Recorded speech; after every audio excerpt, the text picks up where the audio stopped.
I'm part of the Celtic Emporium. I'm the one that makes the costumes behind it. My name's Tab Kimpton. I like steampunk things because unlike cosplay armor, I can decide not to make things stupid. Yeah, pretty much just a steampunk guy, which is an excuse to watch a lot of movies. So yeah, let's get started. Alright, what this guide is, a quick history of steampunk, a list of some places you get inspiration from, advice for choosing outfits and character creation as well, and then advice for where to get things, because sometimes one of the best part of this is just getting into it yourself. And then Q&A at the end, so feel free to ask questions all the way through the panel, just while I hand up, so I know you're trying to ask me something. So I have contact lenses in and they cut up like fire, but yeah. Right, what this guide isn't, me telling you how to be steampunk. This is a guide, I'm here to show you what sort of things are available, not how you do this. This is about inspiring you to take it to other places. Alright, what steampunk is, it's a very weird word. It's like goth, it doesn't really describe much. Can be a fashion trend, music genre, a novel genre. That's where it really originated from, however. It's also a cool thing you see at cons. I mean, to be honest, most of you here are probably there because of that kind of stuff. For some people, it's a way of life. And for a lot of people, it's fun. So yeah, I have an alright time doing it, really. So yeah, let's get started with also what steampunk isn't. Only cool people who you aren't. I'm a shining example of this. Back in, when I'm not at cons, I am a nerdy little ginger dude that really needs to leave his room more. At conventions, it's only then that I become the special snowflake you see here before you. Also, only for skinny white folk. This is an interesting thing that you get with cosplay, is the fact that most people in animes are white, they're very thin, they're normally girls. To be honest, finding a black dude in an anime is, pretty special. And that means that cosplay in a way isolates a lot of people. You get a lot of, drama around, oh, they can't do this because they don't really look like a character. Steampunk, you are creating your own thing, which means it's fantastic for everyone of different body shapes, different skin colours, and it means that everyone can have a go at it. It's not exclusive. Expensive, it doesn't have to be. I'm a costume maker. I've been self-employed for 2 years. While I can make my own stuff, I don't have the disposable income to afford mega amazing things from sort of real brass workshops and things. It doesn't have to be that way. It can be very cheap, and I'll talk to you about that later. It's also not serious business. If you're getting really sort of like pent up about, what silly costumes you're going to wear to a convention, you really need to re-evaluate what your life is about. Right, let's start. Where did steampunk begin? Do we have any thoughts on the fact? Yep. Time machine. Yeah. Victorian England. Well, not really.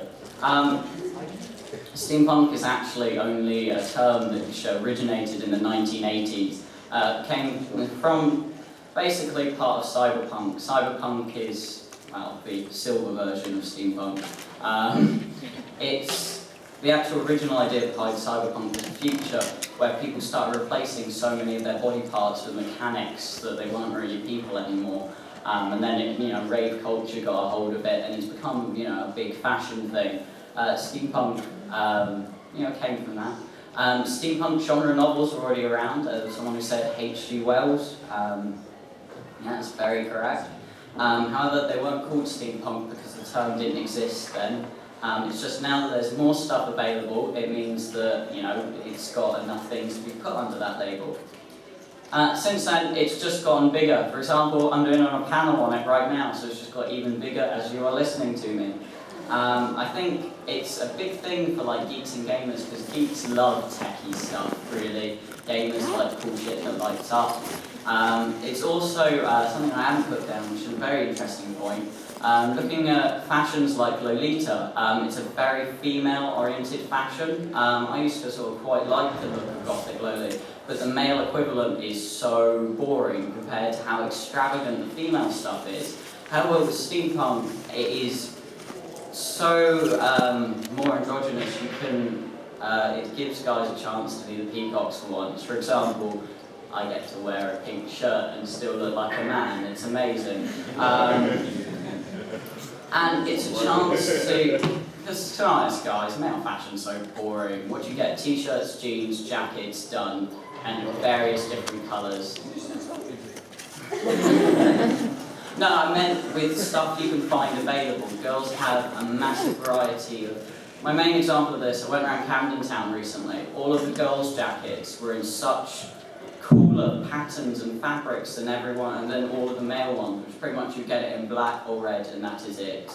Same thing with shoes, actually. I can call the men's shoe section the brown and black section of the store. So yeah, it's a chance for guys to put on some clothing that's a little bit interesting if they want to, because they don't really get so much of a chance to. Anyway, right, and more movies are being made with it because people think it's cool, so they make more movies, so more people think it's cool. Kind of rolls over like that. Right, let's look at some inspiration. This is the excuse to watch movies part. Easiest way to start steampunk, look what there is, and there's lots of stuff out there. We'll start, back in the beginning, inspiration books. The Difference Engine by William Gibson and Bruce Sterling. That, many people consider it like the forefront of steampunk, really. I haven't read it because I am a bad person. Something I have read, though, is his Dark Materials trilogy by Philip Pullman. I love the shit out of that book. It's actually a kid's book, but I tend to read kids' books a lot, because if the author's good enough to write a book without swearing in it, then, it means there's high-quality writing there. There was a movie made out of it called The Golden Compass, which took a book about God and took away all references to God in it. So, wouldn't recommend that one unless you want to watch polar bears maul each other. But yeah, they're actually a really good series, I recommend those. Also, one of the big sort of steampunk authors at the moment, so a living one. I think Philip Pullman's still alive, I'm hoping so, quite like him. Solus, the Parasol Protectorate by Gail Carringer. I haven't read that one, but if I show you the cover in a sec, you can see how cool it looks. Mortal Engines by Philip Reed, another kid's book that I've read. It is about cities on wheels going about eating other cities on wheels. There's talk about it being made into a movie. I hope they don't ruin it. Another living author I've actually met, and he's a real boss dude. The Japanese Devil Fish Girl and Other Unnatural Attractions by Robert Rankin. He does some other good sort of sci-fi books, one about a serial killer in Toy Town. So it's bits of candy killing each other. Here's some pictures there for you. They've got Difference Engine and all of these other things. Recommend checking them out because literacy is good. Right, inspiration in movies. We have a lot of them here. I definitely could not list all of these. I don't know, do you want, I'll play the movies, you watch them, and then we'll talk about them later. So, Steamboy, you like animus, so Steamboy, yeah.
And when he finds you, your time is up.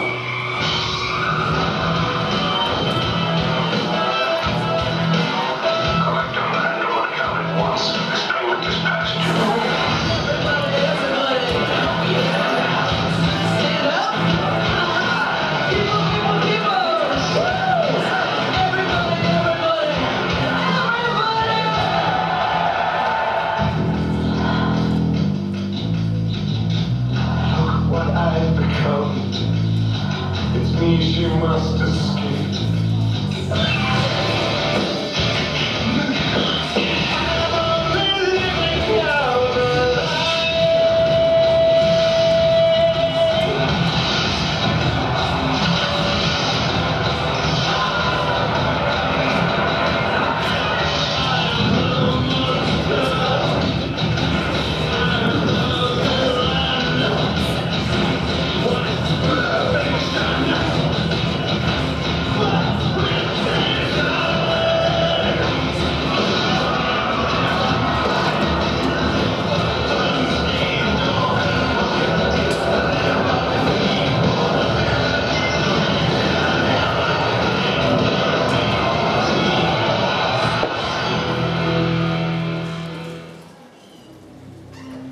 I have a request.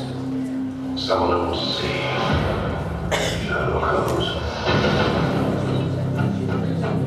Mr. Holmes, despite your gaze, you underestimate the gravity of coming events. Tomorrow, at midday, the world as you know it will end. Well, there isn't any time to waste there, is there?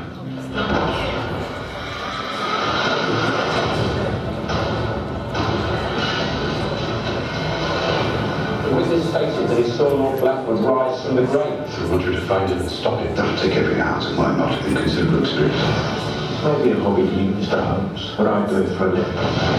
It does make a considerable difference to me having someone with me on whom I can thoroughly rely. What's better to say, Watson?